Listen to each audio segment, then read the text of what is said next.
Thank you, Lord. Thank you, Jesus. Pwede ba tayo magsambit muna yung salamat natin sa Panginoon? And first, everyone, na mag-isip ng 2 o 3 hanggang 5 bagay na pwede mo ipagpasalamat sa Panginoon. Sabi? 3 to 5. Right? Meron na po. Tapos sabay-sabay natin ipagpapasalamat sa Panginoon. Pwede po lang tayong tumayo. Tapos yan 3 hanggang 5 bagay na yan na gusto natin ipagpasalamat sa Panginoon. Pwede po lang tayong tumayo. Tapos sabay-sabay natin ipagpasalamat sa Panginoon. Yung pinakamalakas na boses na kaya mong gawin habang nagpapasalamat sa Panginoon, gagawin natin. Okay? Yan kayo? Already? Meron na po kayo 3 hanggang 5? Okay. Lahat tayo ngayon, pagpapasalamat natin sa Panginoon kung sa pinakamalakas na boses na kaya natin gawin ngayong umaga nito. Okay, ready? 1, 2, 3, go! Hallelujah!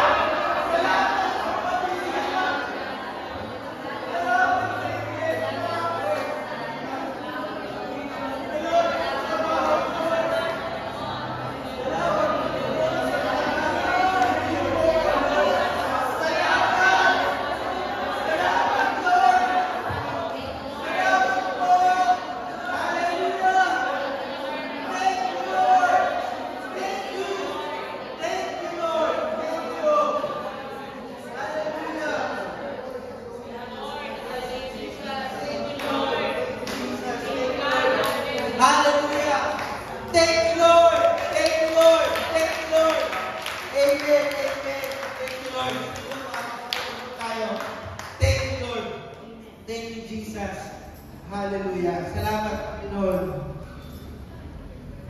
Hallelujah, hallelujah. Salamat. Salamat sa Panginoon. Alam niyo pa po, kung maalala tayo ng mga bagay na pwede natin magpasalamat sa Panginoon, mauubusan tayo ng oras. Amen?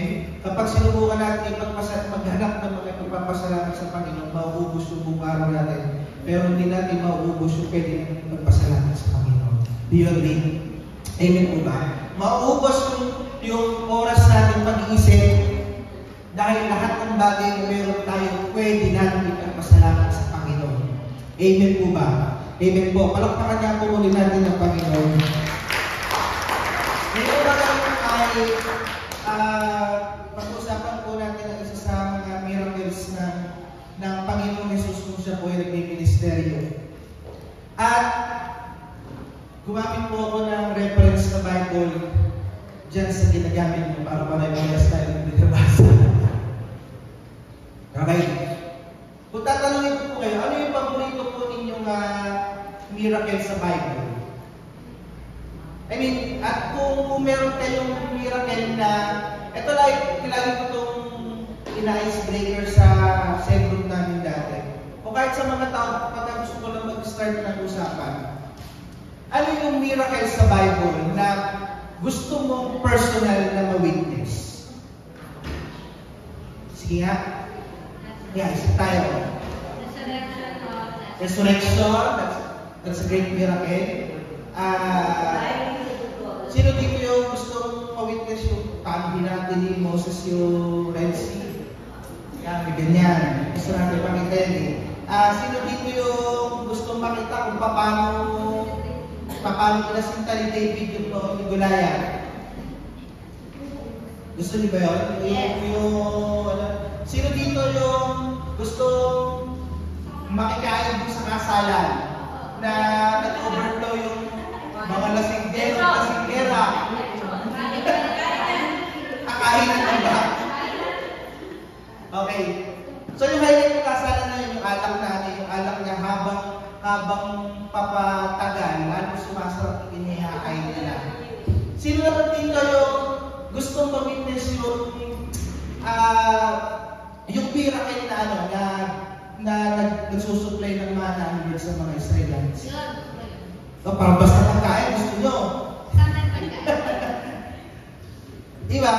Marami pa tayo mga miracles na gusto natin ma-witness sa Bible. But, isa pong pag-usapan natin ngayon ay isa sa mga miracles ng Panginoon na na-record dun sa 4 na gospel. Mula sa Matthew, sa Mark, sa Luke, at sa John. Recorded siya. Kaya sobrang special ito sa mata ng mga disciples. Dahil sila lahat, isinulat nila ito. Pero may mga miracles na nag-appear sa Gospels twice, isang thrice. Pero ito lang po, yung miracle ng Panginoon, aside from the resurrection and the crucifixion ng Panginoon, na na-record. Okay? Alam niyo na po? Ito po yung miracle ng Panginoon na tawag dito, na may baon. Kaya nag-materialize yung gustong gawin ng Panginoon noong oras na yun. Kaya title po na ating pag-uusapan niya ay anong baon?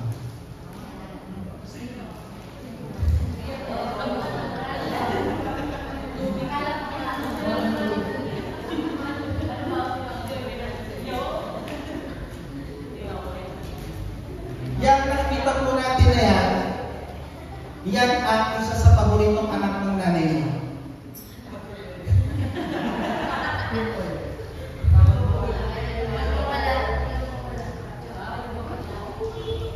Minsan mahuli ka na umuwi, wag lang hindi mo dala yung baunan na yan.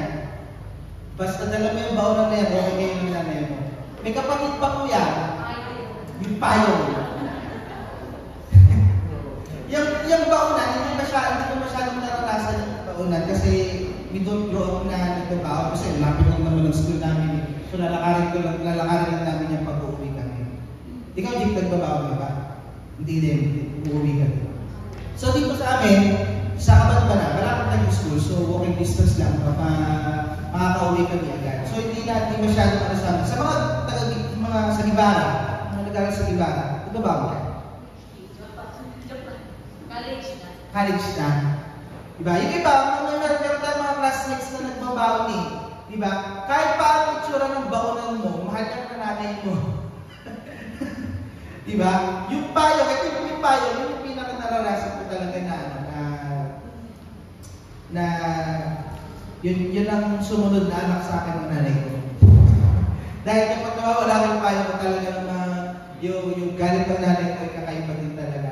Tapos, naalala ko pa na dahil medyo lousy ako magdala ng payo, nalalagyan ko ng karawang yung ganito ko. Kasi pag nagdadala ko ng payo, sandali ko sa yun.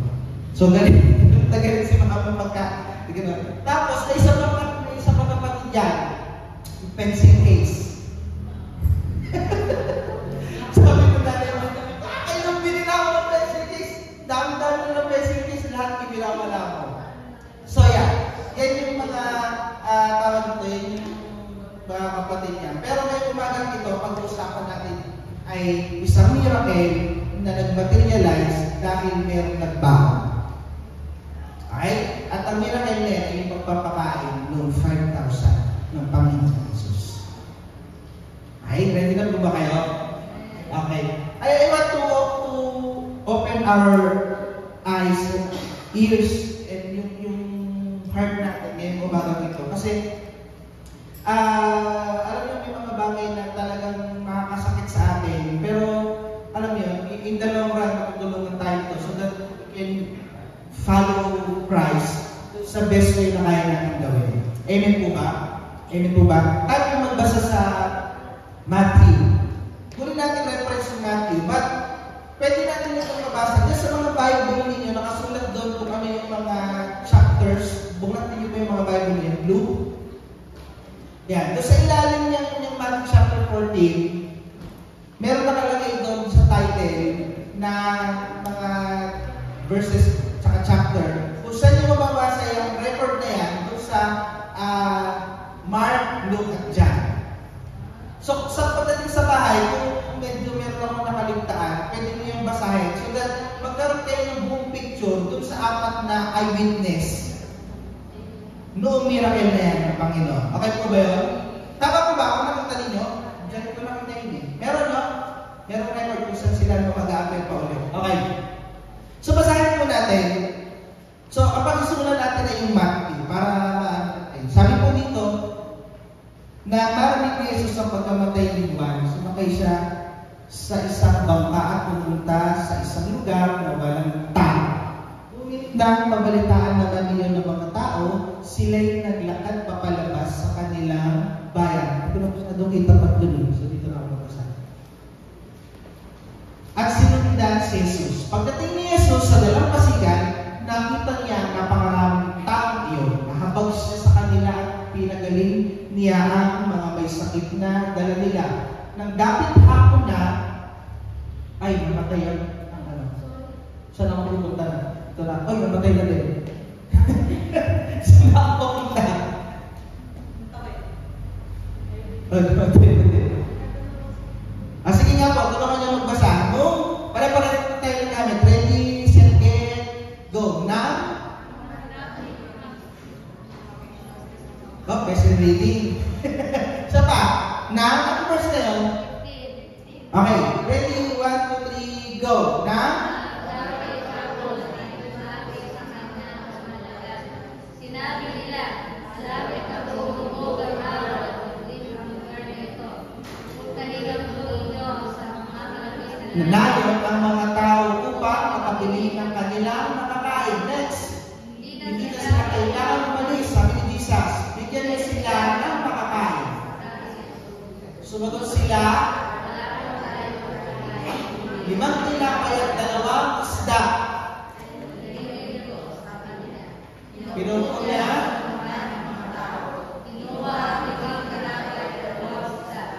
inilas sa langit at isalamat sa Diyos. Pinaghahan, ipamahagi iyon sa mga tao. Nakakain at nabusog lahat.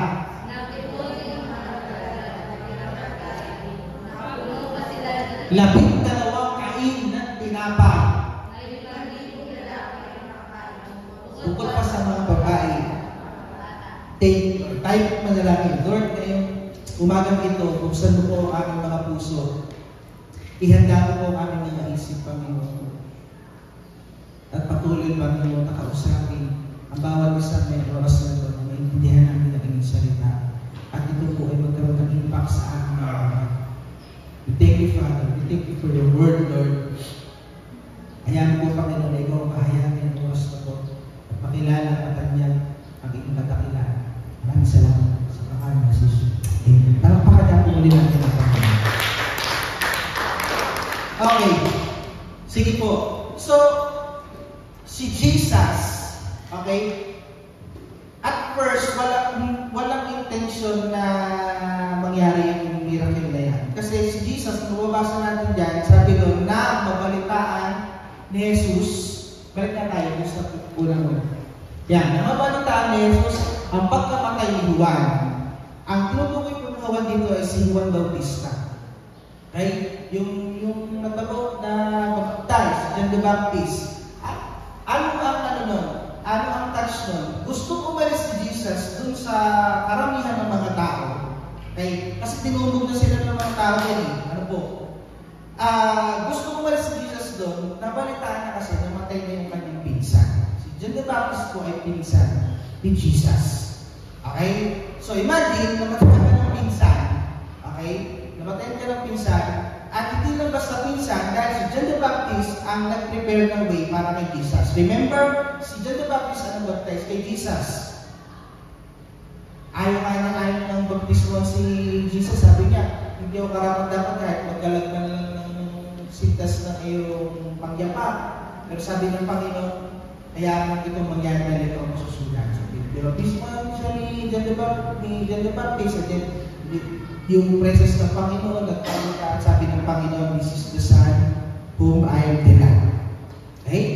Ito yung aking anak na ako ay labis ng nalulugod. Yun ang sabi ng Holy Spirit yung time na yun. Kaya po, napaka-special ng relationship nitong si Jesus, kanyang the Baptist. Kaya po, nung nabalitaan niya, tingin natin, pag pinabalitaan niya minsan na kababata ng matay, what would you feel? Diba, nalungkot siya. Kaya nga pag sinabi niya, nung mabalitaan niya, okay siya sa isang bangka at pumunta sa isang lugar na tao. So, gusto niya mapag-isa. Para damdamin, para mag-reflect, para siguro sa magluksa sa pagkamatay ni John the Baptist. Kasi hindi lang basta namatay si John the Baptist, mga kapatid sa Panginoon, namatay siya sa pagsunod niya sa Panginoon. Okay? Namatay siya dahil sinabi niya kay Herod na hindi lawful na pakasalan mo si Herodias. Si Herodias ay asawa ng kapatid ni Herod, na si Philip. Nakipag-divorce siya kay Philip para pakasalan si Haring Herod.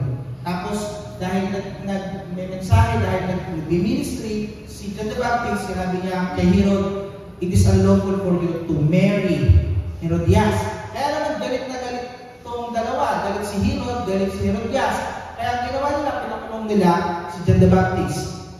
Okay? Nung nag-birthday si Herod, sobrang siya natuwa doon sa isang dalaga na mahusay sumayaw. Tandaan niyo na po. At alam natin na ito, na please siya, sabi niya, ibibigay ko sila kahit kalahati ng aming kaharian. Pero ano hiningi ng babae? Ulo ni John the Baptist. Bakit? Kasi yun nga yung anak ni Herodias. At matagal na silang gigil na ipapatay si John the Baptist. Kasi nga, siya yung nagpo-point out na makasalanan yung ginagawa ninyo. Yung relasyon ninyo hindi tama sa mata ng Panginoon. Naintindihan po? So, hindi siya namatay na basta namatay lang sa dengue, namatay lang sa ubo, sa TB kung saan masakit. Pero namatay siya for following Christ and for telling the truth. Amen? Sometimes, parang ang bilis-bilis na lang tumahimik pagka nandun sa convenience tayo. Ano? Pero alam niyo po, si John the Baptist hindi namatay na walang pinanindig ang katotohanan. Namatay siya dahil nanindigan siya na mali yung ginagawa ng isang tao na kahit ang makapangyarihan, that time, sinabi pa rin niya yung totoo. Kamusta po tayo mga kapatid sa Panginoon? Kapag ba meron katotohanan, sinasabi natin kahit pa medyo delikado o nananahimik na lang tayo. But then again, namatay si John the Baptist dito sa pagkakataon na ito. At isa yung sa kinalungkot ng Panginoon. Now, bakit pa pinili ng Panginoon na umalis kung sa lugar na yun? Akala ko ba ay ministry siya? Ay, umalis siya.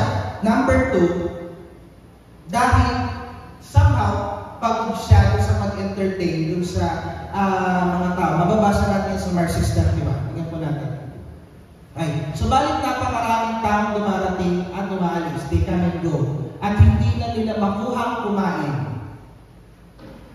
Pag yan yung term, ibig sabihin niya, sobrang abala talaga noon. Di ba po? Pagka meron tayo mga bisita sa bahay, hindi na tayo nakakain, ibig sabihin sobrang busy natin talaga sa pag-entertain ng mga tao. And sabi ni Jesus, sa mga alagad, na yung isang detail na po. So sabi kanina, si Jesus lang yung umalis kasama ng baka, ngayon kumakita natin yung detail, nakasama po yung disciples sa kanilang panalig. Sabi dito, sinabi ni Jesus sa mga alagad, magpunta tayo sa hindi mataong lugar. Paano?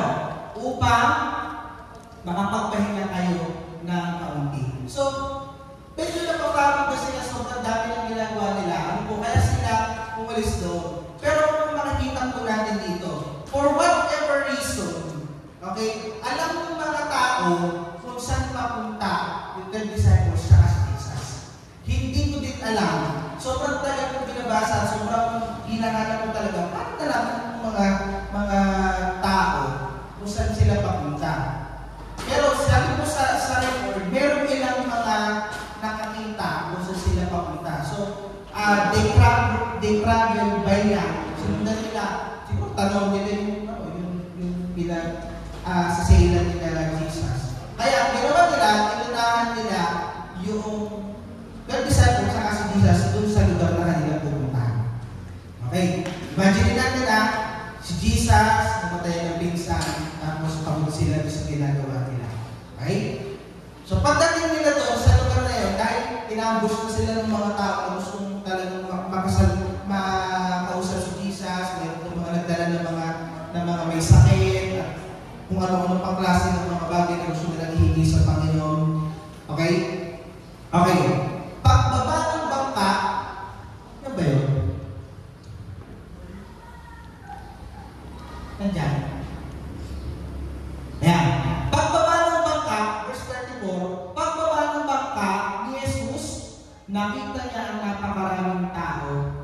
Inambag siya sa kanila sapagkat para sila mga tupang wala pastor. Kaya sila iniluwan niya ng maraming bagay. Okay. So ulitin natin si Jesus ay namatay ng minsan, tapos pagod sila gusto nila magpahinga. Jesus himself, somehow, masasense natin na parang gusto niya talaga magpag-isa. Katulad na witness ni Matthew. Gusto niya magpag-isa kasi namatay siya. May mga ganyan tayo mga pagkakataon din na huwag niyo wala ako kape. Parang moment ko muna. Kasi pagka hindi ako napag-isa, ay possible magkawin tayo. Diba ganyan tayo mga moment? Somehow, nandito si Jesus sa moment na to. Pero, tinambangan pa rin siya ng mga tao dahil gusto nilang makausap si Jesus nung time na to. Pero tingnan niyo po yung response ng Panginoon, mga kapatid na po. Nung nakita niya yung crowd, ano ang kanyang ginawa? Siya po ay nag-ministry. Ginawa niya yung kanyang ginagawa, nagpagaling siya, nagturo siya about the kingdom of God. Kita niyo po yung compassion ng Panginoon pagdating sa mga tao. Imagine, pwede sana unahin mo yung sarili niya Pag napapagod na kami, tapos namatay na. Pwede niya unahin yung sarili niya Ano po? May mga pagkakataon na ganyan po tayo. Pwede natin sana unahin yung sarili natin. Pero mas inuuna natin minsan yung ministry natin. Tapos nakulo kami yung mga ministry. May ilan din sa atin na may mga ministry. May mga ganyan kahit meron bang reason, na pwedeng ibalandra para hindi na gawin yung ginagawa natin sa ministry natin. Hindi natin ginagawa. Bakit? Kasi meron tayong compassion. Amen. At ganito po ang Panginoong Yesus. Pagbaba niya ng bangka, nakita niya yung crowd, ang sabi doon, siya ay nahabag doon sa mga tao. Ano sabi ng salita ng Panginoon? Sabi ni Jesus, para silang tupang walang pastor. Nakikita ng Panginoon, di ba, yung mga tao na parang lost. Nawawala sila. At yan yung puso ng Panginoon. Naalala niyo po ba mga kapatid sa Panginoon pag umaawit tayo na yung masana, sabi doon, heal my heart. Diba? Tapos sabi doon, open up my eyes to the things and see. Show me how to love like you. Ganito yun. Pag sinabi natin na show me how to love like you, ganito magmahal ng Panginoon. Yung pagiging selfless ng Panginoon nandun. Kaya pag natalangin tayo, Lord, show me how to love like you.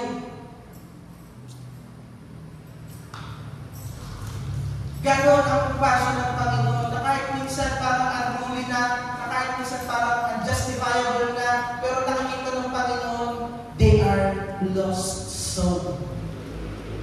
Ano po? Kaya nung pagdating niya doon, kahit paano nararanasan niya, nag-ministry pa rin siya. Ginawa niya yung kanyang trabaho. Ginawa niya yung kanyang mission nung time na yun. At ano yung mission niya? Magpagaling ng mga may sakit. I-preach ang kingdom ng Panginoon. Pati ang repentance. Nagturo siya ng maraming mga bagay. Ano po? Napakalaki ng compassion ng Panginoon. Pagdating sa mga dalilitong na landas.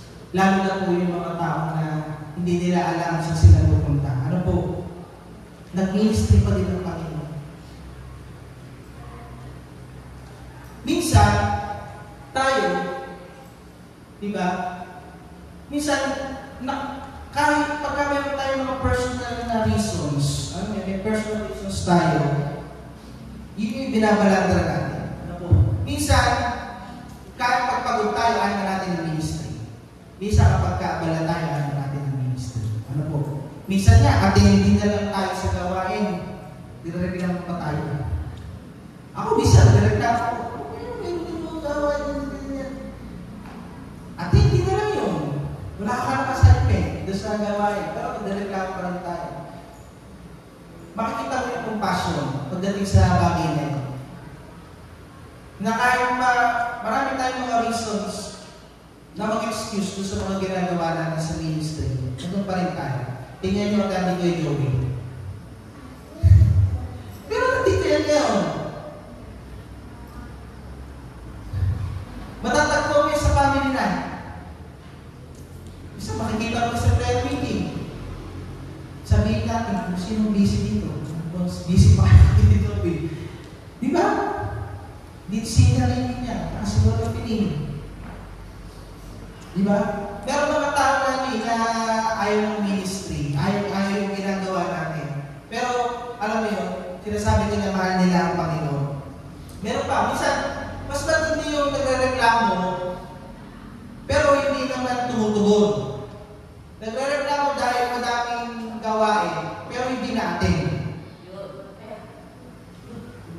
Nagre-reklamo dahil marami tayong kailangang bilhin, mag-ambagan tayo. Pero hindi naman nagbibigay. Hindi ko po maintindihan yun. Alam mo yun? Pagdating sa ministry, yung heart ng Panginoon, ganun kalawak eh. Ganun kalawak na kahit pa meron kang personal reasons, nagtatranscend yung heart mo, yung compassion mo sa ministry mo, okay? Doon sa mga bagay na pwede mo naman talaga i-excuse. Do you get me? Naiintindihan niyo po ako mga kapatid sa Panginoon. O nagagalit pa kayo sa akin. Naka-accept ng minister sa gawain, mga nagiging Batman. Alam niyo yun? Ba't ako? Yung bigla na lang naglilimpadan. Kasi, ba't ako? Mga ganyan, binibigyan lang ng pagkakataon para mag-minister, pero turo na turo. Siya na lang, si ganito na lang, si ganyan na lang. Hello? Nasaan yung compassion? Ano po? Konting discomfort na reklamo. Kung meron kong discomfort sa atin, kung kami ng gawa niya, palagi ko medyo na. Sobrang hirap ng kanyang pinagdadaan. Pero nandito yan. Pero, alam niyo yun, minsan yung mga nakadalawang last week, nakadalawa lang sa Santa Cruz, na nabanggit doon na minsan yung mga inireklamo natin, ipinagpapasalamat ng ibang mga tao. Ang buwan po ninyo. Minsan yung mga nireklamo natin, yung pa yung pinagpapasalamat ng mga tao. Sabi ni Pastor Prince nung pamilya kami, yung pakain nila doon, may time na tinola na puro sabaw. Sabi niya, yun yung nireklamo niya kapag ang tinola, puro sabaw na, tapos walang laman. Alam niyo, tayo yung mga ganyan tayo, pero tayo mga nireklamo na sa ibang mga tao, pinagpapasalamat na nila yun. Shoutout sa mga kabataan dyan. Ano mo lang. pero tayo nga ganyan eh. Hindi ko alam kung ano yung ganyan yung mga bagay. Pero meron din naman tayong dinadahilan. Kaya tayo hindi nakakapunta sa mga gawain. Kaya hindi tayo nakaka-show up sa mga pinapagawa ng Panginoon. Meron tayong mga dinadahilan na yung ilang mga tao iniyahan nila sa Panginoon para magkaroon sila doon. Meron mga tao na dinadahilan yung mga anak nila, kaya pamilya kasi ko ganyan. Pero alam mo, may mga tao nang mahal mo sa Panginoon dahil hindi sila magkaroon ng anak. You get me point? Meron tayong mga nire-reason out dahil hindi tayo nakakapag-ikot sa Panginoon. Pero yung ibang mga tao, Lord, bigay mo lang sa amin na maglilitod kami ng todo-todo sa iyo. Pero yung tayo, minsan, yung pa yung dinadahilan natin kaya hindi tayo nakapag-ikot sa Panginoon. Naintindihan po ako?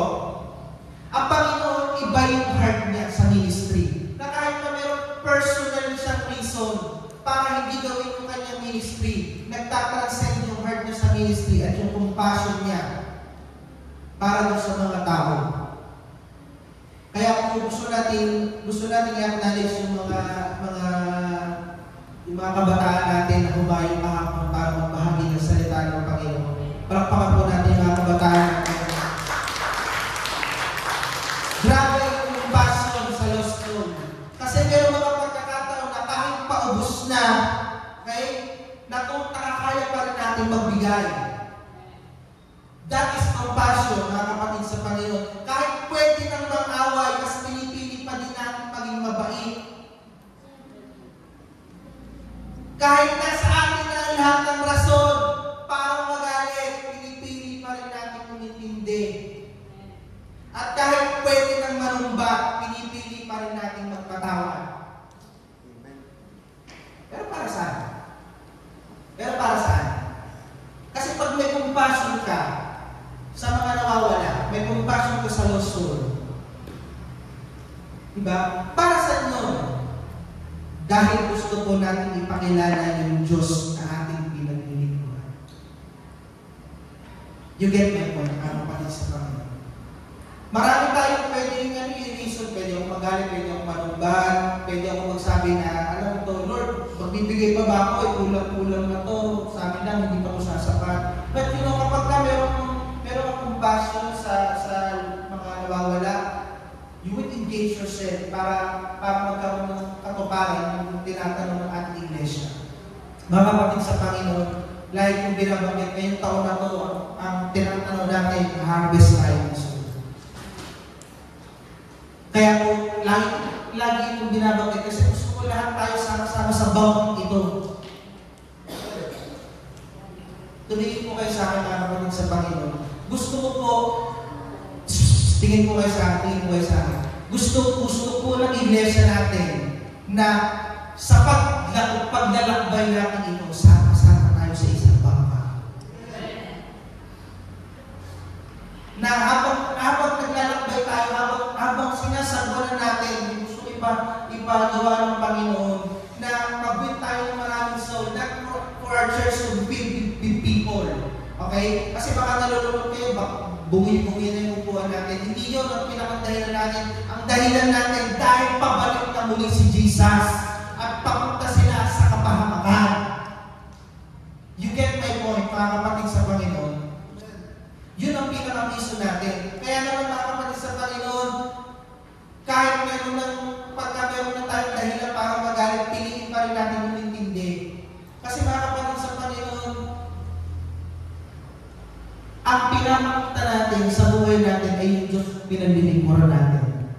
Amen po. Let us take the opportunity to represent Jesus in a better life. Amen. Amen. Hindi lang po yung pag-share ng gospel, ang evangelism. Ikaw mismo ang evangelism. Sabi mo sa katabi mo, ikaw mismo ang evangelism.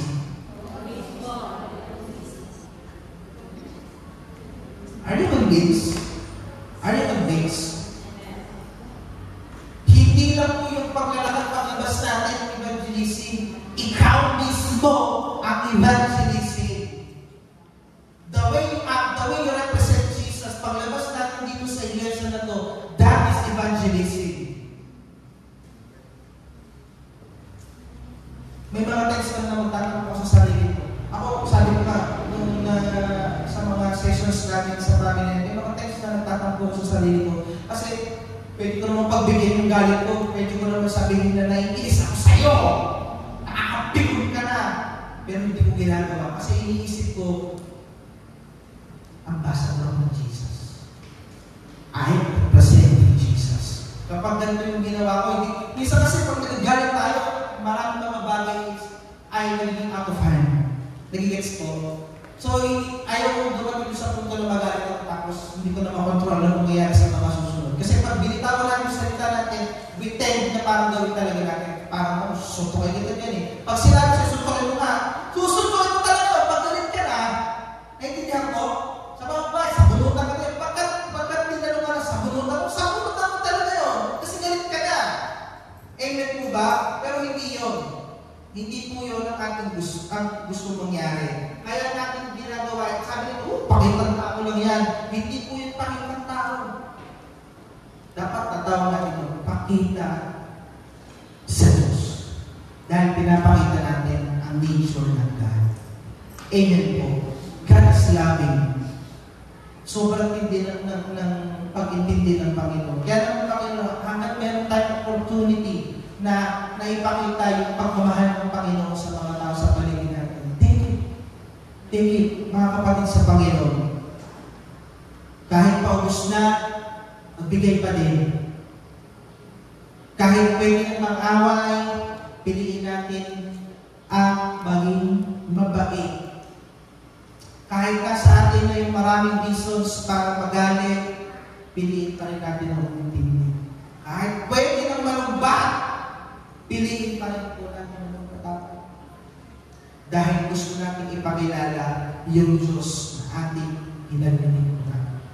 Pwede ba natin palakpakan yung Diyos natin pinag-inintunan? Come on, yung pinakamalakas na kaya natin ipalakpakan yun. Hallelujah, hallelujah. Take the opportunity to represent Jesus in a better life. Now, pupunta na tayo dun sa baon. Ano yung baon? 5 tinapay, 2 isda. This is a staple food. Sa mga mahirap ng panahon ni Jesus, this is a staple food. Intindihin po natin ito. Kapag ikaw po ay sa, hindi kayong mga official ng government, soldiers, like that, usual na ito na inihahain. Sa pagkailan po natin, anong staple food natin? Pwede, wag na, walang staple food. Pero kami, sa amin mag-asawa, staple food namin mag-ulay nila. Yan. Madalang lang kami ng mga magkarne. Pero kung ano yung lagi natin kinakain, yan ang staple food po natin. Now, okay, yung 12 disciples, convinced na sila na hindi kayang pakainin yung crowd na yun. That is 5,000. Pero pag binasa natin yung Pinoy version, ganda ng Pinoy version kasi naka-breakdown na doon. At nilagay na nila doon tawag ito, ilan talaga yung bilang. Sabi ng Pinoy version, that's around 10,000 plus. Mamaya explain natin yan na. Pero maganda yung pagbasahin ko natin yung doon sa Pinoy version, maganda doon. Ngayon ang problema, convinced na silang lahat na hindi kayang pakainin yung lahat ng tao that time. Ang problema nila, lumapit ang disciple, Lord. Dapat kung magdadapit hapon na, Lord, pagabi na. Okay? They're not a problem. Tapos pangalawa, live yung lugar. Kasi kaya gusto sana ng Panginoon, idea ng Lord, makapagpahinga sila. Kung live ang lugar, makapagpahinga sila dahil hindi nila kailangan mag-ministry. Okay? Pangatlo, yung problema nila, napakadami ng kailangan nilang pakainin. Isa dyan, pag binasa natin yung dyan, meron doong conversation sila na kahit yung 200 silver na ipambili nila, hindi sasapat doon. Kasi sobrang dami talaga ng mga tao. Amen? Sobrang dami po talaga ng mga tao. Kaya sabi ng mga disciples, Lord, pauwiin mo na sila.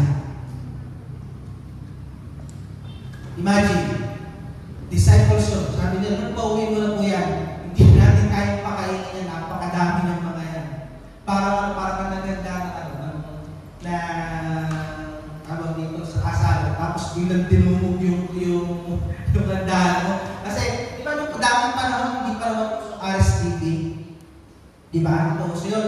So, kung sino man ang makakainumin nung in-invento, lahat yun, pupunta sa asal mo, kaya lahat mo, papapakainin mo. Parang ganyan. Dinumog sila Jesus, ano po? Ngayon, ang ganda ng pagkakataon na ito, mga kapatid sa Panginoon, ano po? Kasi, ang sagot ng Panginoon sa Matthew chapter 14, verse 15 to 16, sabi niya, hindi na nila kailangan umalis. Kayo ang magbibigay sa kanila ng pagkain. Tapos sabi ng mga disciples,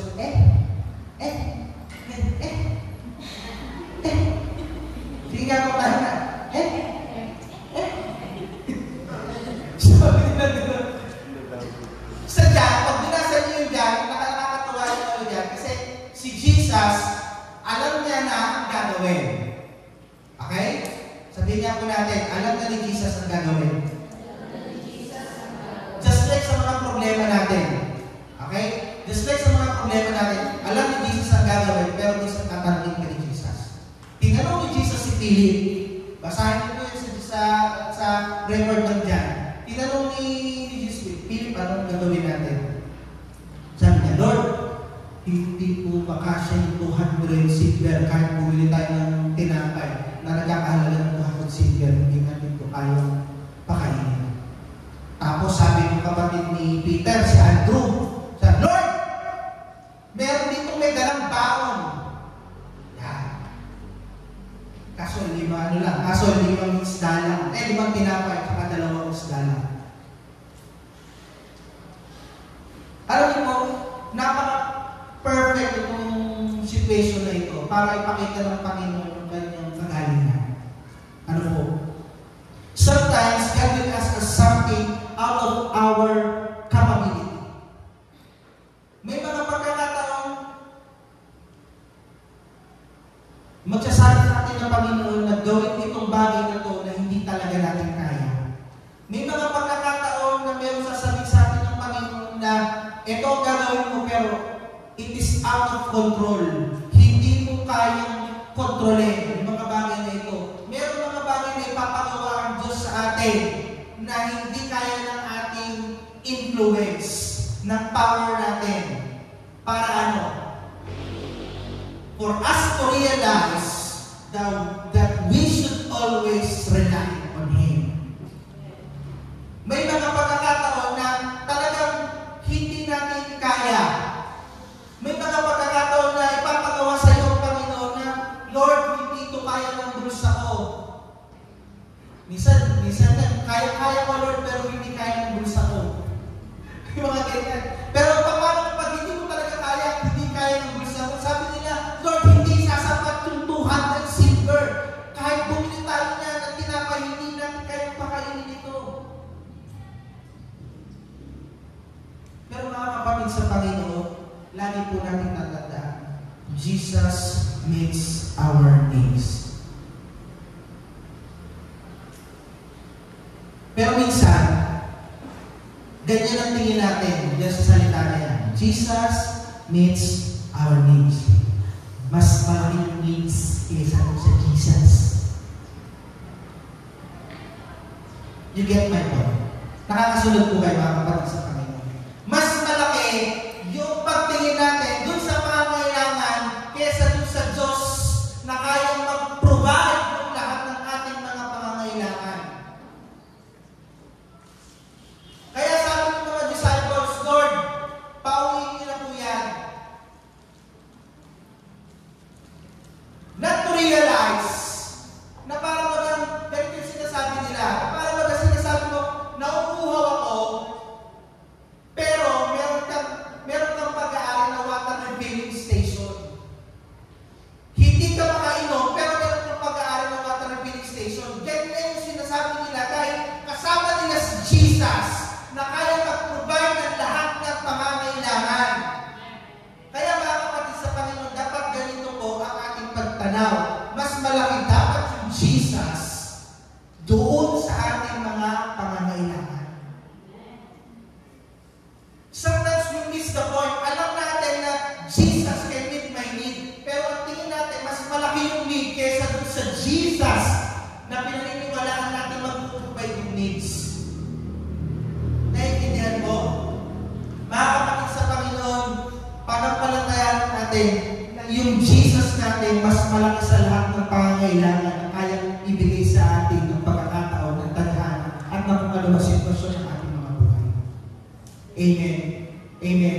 Sino po dito ang tinugon ng Panginoon sa kanyang mga pangangailangan? Hallelujah. Hallelujah. Lord, thank you, Jesus. Now, speak of needs, ang needs po ay hindi lang po laging monetary.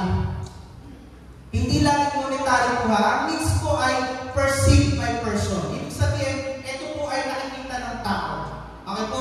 Hindi lang ito pera. Ngayon, kung lalagyan natin ang currency, yung ibang mga bagay sa buhay natin, saan kayo pinakamayaman at saan kayo pinakamahirap? Right? Tingnan niyo po ito ha. Kung lalagyan natin ang currency ang peace, mahirap ba kayo o mayaman?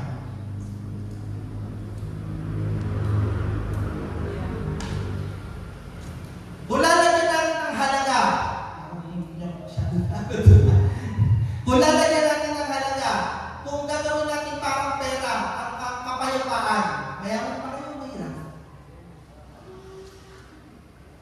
May mga tao maraming pera pero salat sa peace. Naintindihan po? Naintindihan? Maraming mga tao, maraming ang pera pero salat sa pamilya. Magkaaway sila magkapatid, magkaaway sila ng nanay niya, magkaaway sila ng asawa niya, pero maraming pera. Naintindihan po? Marami kang pera, marami kang kaibigan, pero hindi lahat yung tunay kasi marami kang pera. Napakahirap tumanap ng tunay na kaibigan kapag maraming pera. You get me? Nakakasunod po kayo mga kapatid sa Panginoon. Kaya minsan, sabi ng isang kabataan natin, minsan sabi niya, sana pag pinayaman ako ng Lord, masyadong mayaman. Maiintindihan niyo po yan kapag nandun tayo sa punto na yun, na hindi pera sa lahat ng bagay. Amen? At kapag sinabi ng Panginoon na kaya niya i-provide ito, i-provide niya ito. Amen? Maraming mga tao, maraming pera, pero napakahirap, nuknukan ng hirap pagdating sa pagmamahal. Hindi kaya mag-extend ng pagmamahal sa kapamilya. Hindi kaya mag-extend ng pagmamahal sa mga strangers. At hindi ganyan ang Kristyanismo. Hindi ganyan ang pagsunod sa Panginoon. Ang sumusunod sa Panginoon, laging mayaman sa pagmamahal. Amen? Sabihin mo ako sa katabi mo, I love you. With the love of the Lord. Baka tayo mayaman na. I love you with the love of the Lord. Maraming mga tao, sobrang ganda ng career. Diba? Lahat ng promotion, nakuha niya. Nakuha po niya. Pero, at the end of the day, parang ang hirap-hirap ko pa din. Parang ang hirap ko pa din. Ako po, pagka nagkakaroon ako ng utang, feeling ko hirap-hirap ko. Kaya, we don't usually take loans. Kasi parang, feeling ko, parang hindi ako makagastos kasi may babayaran ako, naisip ko sa subconscious. May babayaran ako, hindi na lang muna ako nagastos. Parang feeling ko nalilimitahan yung kaya kong gawin pagdating sa resource ko. Kasi meron akong iniisip na kailangan kong bayaran. At mga kapatid sa Panginoon, gusto ko po sabihin sa atin, lahat ng needs natin, kahit pa walang currency, kaya mo provide ng Panginoon. Ano kailangan po natin ngayong umaga? Kailangan niyo po ba ng peace? Kailangan niyo po ba ng restoration ng relationship? Kailangan niyo po ba ng happiness? Kailangan niyo po ba maramdaman ng pag-ibig? O kailangan niyo po ng promotion sa career? Lahat yan na Panginoon. Kung matututunan lang natin hanapin kung saan ang gagaling lahat ng bagay na yan, maiintindihan po natin na pwede natin makuha ang lahat ng yan. Alam niyo po, ang kabaitan ng Panginoon hindi nakadepende sa kung ano man yung nararanasan natin ngayong pagkapanahon ngayon. Amen. Kung naniniwala po kayo doon, lakasan yung amen ninyo. Sige nga po, hindi ang kabutihan ng Panginoon at ang kabaitan ng Panginoon hindi nakadepende sa sitwasyon na meron ka ngayon. Amen. Okay? Sige nga po, pag naiintindihan niyo talaga asan ka, ang kabutihan ng Panginoon ay hindi nakadepende sa nararamdaman ng puso mo at sa sitwasyon ng buhay mo. Sige nga po. Kasi tingnan niyo po, mga kapatid sa Panginoon, kung ang kabutihan ng Panginoon nakadepende, mabuti ang Lord kasi na-promote ako sa trabaho. Mabuti ang Lord kasi sinagot na niya ako. Mabuti ang Lord kasi magkabati na kami ng asawa ko. Mabuti ang Lord. Alam niyo, paano kung hindi na kayo magkabati? Hindi na mabuti ang Lord? Paano kung hindi ikaw yung na-promote? Hindi na mabuti ang Lord? Kaya ang kabutihan po ng Panginoon, hindi lang po yan sa nararanasan natin, hindi lang po yan sa nararamdaman natin. Whether we accept it or not, whether we feel it or not, mabuti ang Panginoon. O gawin natin. God is good?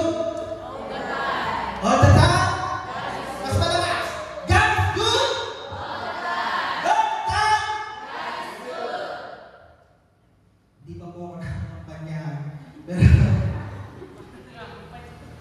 ganyan ang pagkakataon. Alam niyo po, sabi ko sa dulo, everyone was satisfied. Everyone was satisfied. Lahat ay nakakain. At sila po ay nabusog. Pag binasa niyo po yung sa English, sa ESV, satisfied na nakalagay niya. ibig sabihin po, lahat po talaga ay genuinely na busog. Kasi meron tayong mga busog na kapag inano ka, pagkain, busog pa ako. Pero, gutom yun. Ayun, parang yun, lahat nakadighay. Everyone was satisfied. And what's really interesting, ay nung inipon nila, yung leftover, nakakuha pa ng 12 baskets. Ganyan ang pagpapala ng Panginoon. Sinasatisfy ka ng Panginoon at meron pang kasamang 12 basket.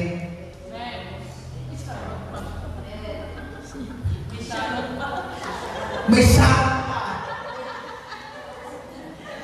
Mas relatable yan. Mas relatable yan. Ganyan ang pagpapala ng Panginoon. Papakainin ka na, may sarap ka pa. Naiintindihan niyo po? Naiintindihan niyo po? Yan ang kasapatan. Ngayon, pagtatanungin tayo, are you genuinely satisfied? Look at yourself. Sa panahon ngayon, ng buhay mo, are you satisfied? Hindi yung katabi mo, ikaw yung mismo. Are you satisfied? Satisfied ka ba sa buhay mo ngayon? I know, there will be some, yung blanks to fill in. Meron mga so. Pero alam niyo po, ang tunay na kasapatan sa buhay, ang tunay na, pag masasabi ko lang na you are satisfied, okay, ang tunay na kasapatan sa buhay ay kapag naintindihan natin na si Jesus ay hindi lamang tumutugon sa ating mga pangangailangan, kundi siya ang tugon sa ating pangangailangan. You understand that? Nakakasunod po tayo. Hindi si Lord hindi lang siya basta sumasagot sa pangangailangan mo, mga kapatid sa Panginoon. Pag naiintindihan mo na sa iyong sagot doon sa pangangailangan mo, yun ang tunay na satisfaction sa buhay.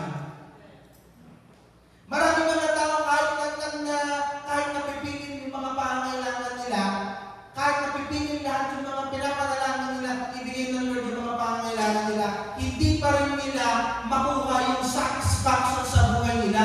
Kasi they missing God. Naminis nila si Jesus. Sabi nung kasama natin sa cross, family name kami, panalangin ko natin na kasi ko ganyan, nakapabarkad, ganyan. Ako naman, out of my, parang pagiging totoo, sabi ko sa kanya, hindi ko sinadya, pero basahin ko ba sa bibig ko, alam mo nanay, ang kailangan mo si Jesus. Hindi natin kailangan ipanalangin na sana maging mabait yung mga kaibigan niya. Hindi natin kailangan ipanalangin na sana yung magiging girlfriend niya, maging magandang influence sa kanya. Hindi natin kailangan ipag-pray. Yung maraming mga bagay sa paligid natin, ang kailangan natin ipag-pray, dapat matanggap niya si Jesus. Ang tunay na satisfaction ay hindi na kapag tinutugon ng Panginoon ang pangangailangan natin. Ang tunay na satisfaction ay kapag si Jesus mismo nasa buhay. Kasi si Jesus mismo ang tugon sa ating mga pangangailangan. Kaya naman, nung pinagbubulay-bulay ko, Lord, ikaw nga po pala, minsan yung direction ng eyes natin papunta sa mga bagay na hindi naman talaga yung kailangan natin. Minsan pinapanalangin ko, kapag nagalit ng insurance ako, maapis na ako, mapapanatag na ako. Siguro pag nagaganto, ganyan, magiging okay na ako. Pero hindi pa rin natin nakukuha yung satisfaction na hinahanap natin. Kasi nawawala si Jesus. Wala siya sa picture. Ang hinahanap lang natin kung kaya nang i-offer. Amen. Kaya naman, binigay ng Panginoon sa akin yung mensahe. Puntahan natin John 21. Ito po yung pagkakataon po na after na po ito ng pagkamatay ng Panginoon. Ano po? So si Peter, si Thomas, si Nathaniel, dalawang anak ni Zebedee at ang dalawang disciples. So nag-decide sila na mag-isda. Okay? So sa panahon ng Panginoon, itong mga tao na to, ito talaga yung kanilang kinabubuhay. Okay? Ito talaga yung kanilang kinabubuhay. Pangingisda. So sabi ni Peter, mangingisda ako. Sabi ni Tomas, ni Nathaniel, may dalawang anak si Zebedee doon, at dalawang disciples na hindi pinangalanan. Sabi nila, sama kami. Ay, sama kami. Now, hindi ko alam kung di ko kinuha yung kanta natin na si Pedro Juan Santiago. Kasi hindi naman binanggit dito si Juan Santiago. Pero kung naman ito yung dalawang disciple dito. Siguro hindi na lang binanggit si Tomas, si Nathaniel, saka yung dalawang kasi hindi. Pero let's do this. Try natin ito. Alam niyo naman yun, masamahan niyo nga ba ako sa pagkanta? Si Pedro. Isa pa, alam niyo naman eh. Si Pedro. Hindi po naglalakad ha. Baka po magkamali kayo. Hindi po naglalakad. Naglalayag yun. Baka magkamali kayo. Isa pa. Huwag niyo tolaran yung kailangan na rin siya. Naglalayag yun. Si Pedro ang Santiago. Si Pedro ang Santiago. Si Pedro ang Santiago.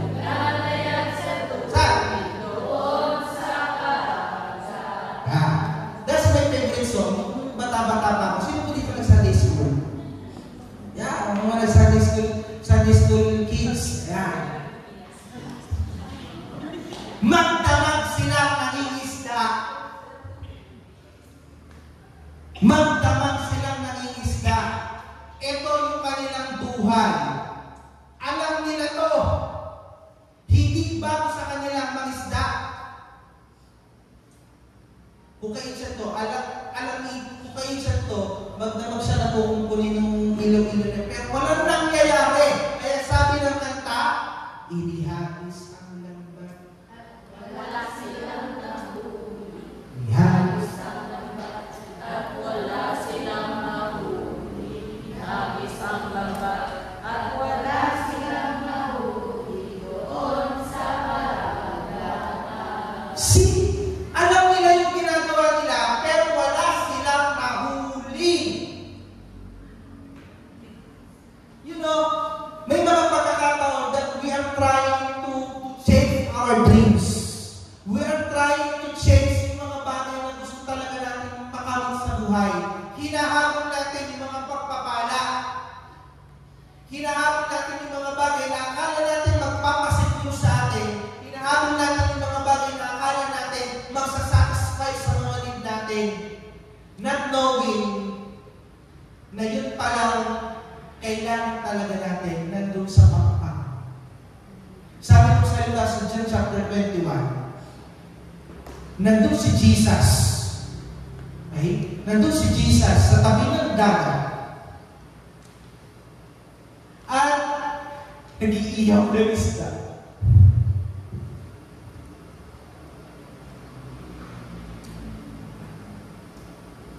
Nandun yung needs. Kasi ako na po provide.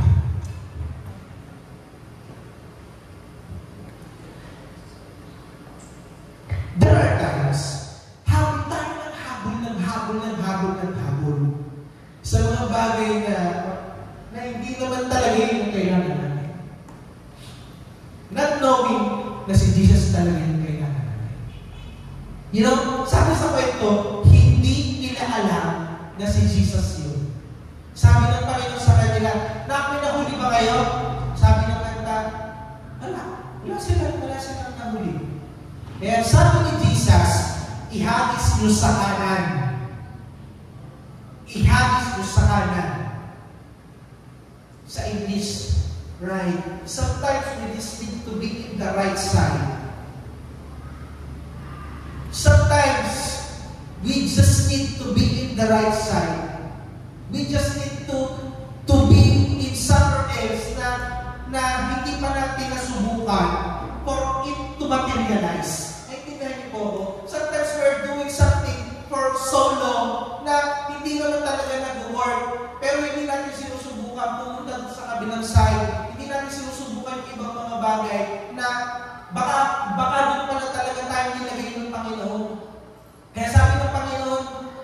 Subukan nyo sa kanan. At alam natin ang kanta, nung pagdating ni Jesus, pinihangis nila yung lambat at sobrang dami nilang nahuli.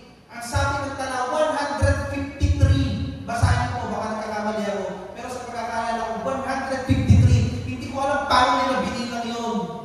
Pero sabi ng tala, 153. By that time, alam na nila na si Jesus yun. Sabi ng dalawang disciples, maliban kay Peter, okay? Maliban kay Peter, si Jesus yun. Nung nalaman ni Peter, kinuha niya yung damit niya. Kasi pag nagtatrabaho si Peter, inuubad niya yung damit niya. So, ginawa ni Peter, siya ng pangpang, nagdamit siya, tapos pumunta siya doon sa pangpang. Hinila nila yun, sabi ng Panginoon, halika. Sabi ng Panginoon, halika kayo. Ano ba yun? Hindi ko siya nilagay niya. Pero sabi ng Panginoon, halika. Halika kayo at kumain. So, ilakad sila ng Panginoon para kumain. Ano pinakain sa kanila ng Panginoon? Isda at tinapay. Yung lagi nilang kinakain, yung bread and butter nila, yun yung binigay sa kanila ng Panginoon. Yun yung kanilang chine-chase, yun yung kanilang hinahanap that time. Pero si Jesus lang yung nakapag-offer sa kanila, mga kapatid sa Panginoon. Alam nila si Jesus pero walang nagtatanong. Now, pagkatapos nila kumain, nagkaroon ng discussion si Peter saka si Jesus. Okay? Sabi mo na sa John 21 verse 15 to 18, nandiyan niya tayo. Sabi ng Panginoon kay Peter, mahal mo ba ako kesa sa mga to? I was wondering, yung mga inaaral ko, ano yung to? Naisip ko ba yun? Yung tanong ng Lord, mahal mo ba ako kesa sa lahat ng to? Pwede natin isipin na yung mga isda na ito kayo ng Panginoon, mas mahal mo ba ako kaysa dito sa mga resources na to? It makes sense. Minsan, may mga Christians, mas mahal nila yung mga resources kaysa dito sa Panginoon. Lord, magsusunod ako sa iyo, pero hindi kasama ang bulsa. May mga ganyan mga Christian. Lord, susunod ko ako sa iyo. I love you, Lord. I will follow you. Pero may iwan yung bulsa. Or pwede lang, or ito yung isang nakikita ko na talagang meaning ng Panginoon sa pagtatanong niya. Peter, mahal mo ba ako kaysa sa lahat ng mga to? Remember Peter, nung sinabi ni Jesus na uhulihin ako, tapos kayong 12, mag-iwahiwalay kayo. Natatandaan mo ninyo, bago hulihin ng Panginoon, ano sabi ni Peter? Ano sabi ni Peter? Sabi ni Peter, hindi ko kayo iiwan kahit iwan pa kayo ng lahat. Yun yung lahat. Sabi ng Lord, mahal mo ba ako kaysa sa lahat ng mga? Yung mga kasama niya, mas mahal mo ba ako kaysa dito? Now, I'm asking you guys, mas mahal mo ba si Lord kaysa dyan sa mga kasama niya?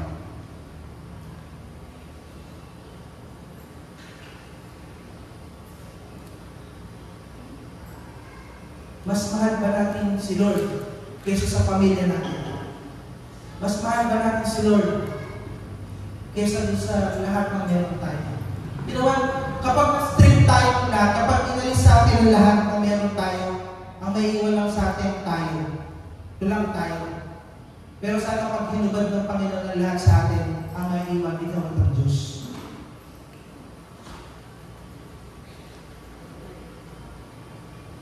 Kaya sabi ng Lord, mas mahal mo ba kaysa dito? Yun ang sabi ni Peter, yes Lord, alam mo, mahal kita. Alam mo, hindi ba alam na Lord na mahal talaga siya dito? Totoo lang, alam naman ng Lord na mahal mo siya. Alam ng Lord na mahal natin siya. Pero, pag dumating yung punto na tinanong tayo, ano ba sasabihin tayo sa kanya? Sabi ni Peter, alam mo namang mahal kita. Pero tinanong ulit siya ng Panginoon, Peter, mahal mo ba ako?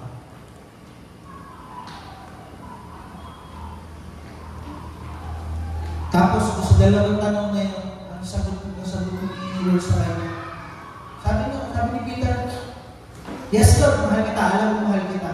Ang sagot ng Lord sa kanya. Pakainin mo, tuwa ko. Alagaan mo siya. Mahal ka natin sila.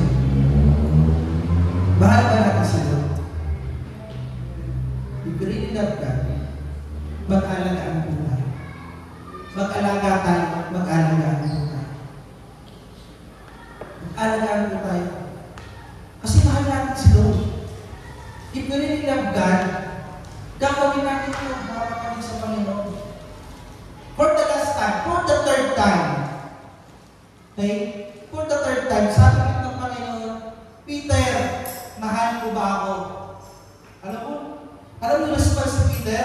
Sabi ni Peter, Lord, talaga kita.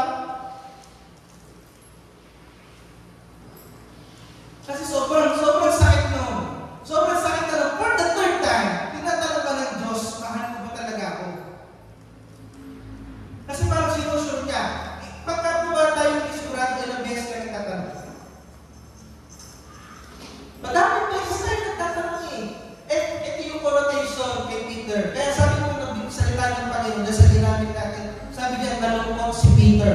Pero sa ibang salin, nasaktan si Peter. Kaya sabi niya, Lord, alam mo mahal kita.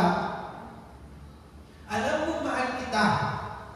Kaya sabi ng Lord sa kanya, pakainin mo ang aking katapusan. Mga kapatid sa Panginoon, nakikita ba natin ang Diyos ang sagot sa lahat ng kailangan natin? Kung ang sagot, nakikita natin na ang Panginoon Jesus ang sagot sa lahat ng aming mga pangangailangan, alam natin ang gagawin. Let us tend His sheep. Alagaan natin ang kanyang mga lupa. Kasi doon niya tayo dinatay. Doon niya tayo dinatay. And sometimes, minsan mas mahal natin yung mga bagay na para baka kaya pumalit na to doon sa lahat ng meron tayo.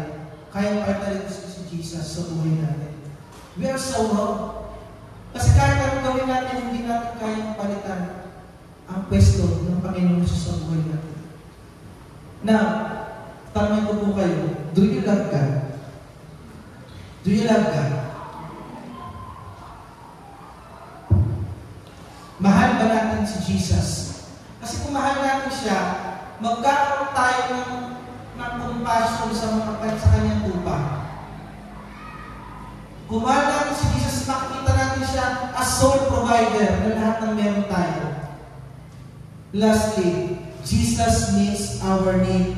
Jesus meets others' needs through us. Hindi mo, pwede namang palabasan na lang ng Lord na mayroong pagkain. Alam yan, para sa creation. Di ba sabi ng Panginoon, let there be light, and there was light. Tapos sabi ng Lord, magkaroon ng ganyan. Kaya gawin ni Jesus yun eh. Kaya gawin ni Jesus yun. Pero anong ginawa niya? Merong isang nagbaon.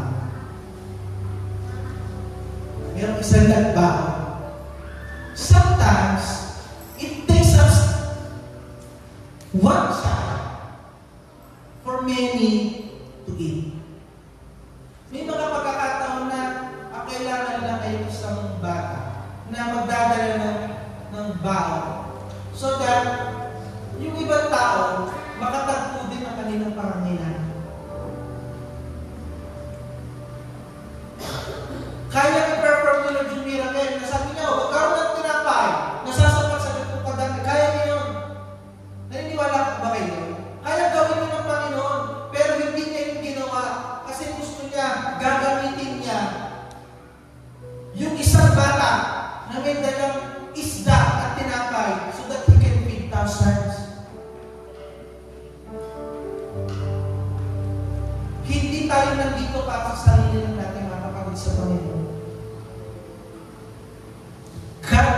will meet others' needs through you. What about the disciples? Pwede na self-service na lang. O lagay dito yung isang basket. O hanay po kayo, lahat na kukuha, hanay, kukuha. Pero ano nangyari? Para sila mga naging waiter. Sabi ng Lord, paupuin nyo sila by 50s, saka by 100. Tapos nakabuo sila ng gano'n. Tapos yung mga disciples, sila yung nagsiserve. Mga kapatid sa Panginoon, dapat tayo yung nagsiserve. Hindi tayo yung pinagsisilbihan. God will use you. God will use us. Naintindihan ko mga kapatid sa Panginoon.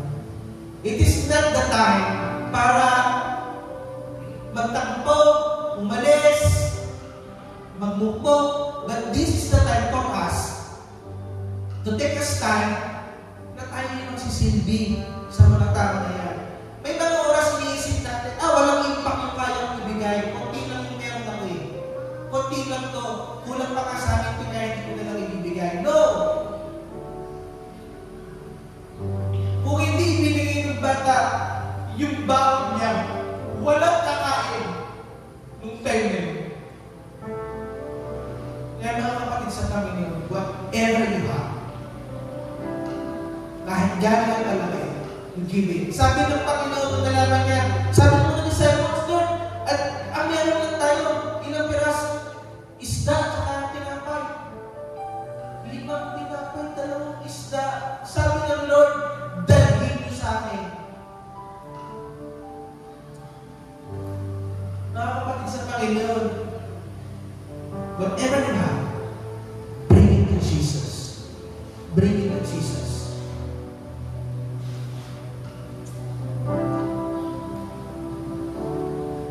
You have a part in someone's miracle.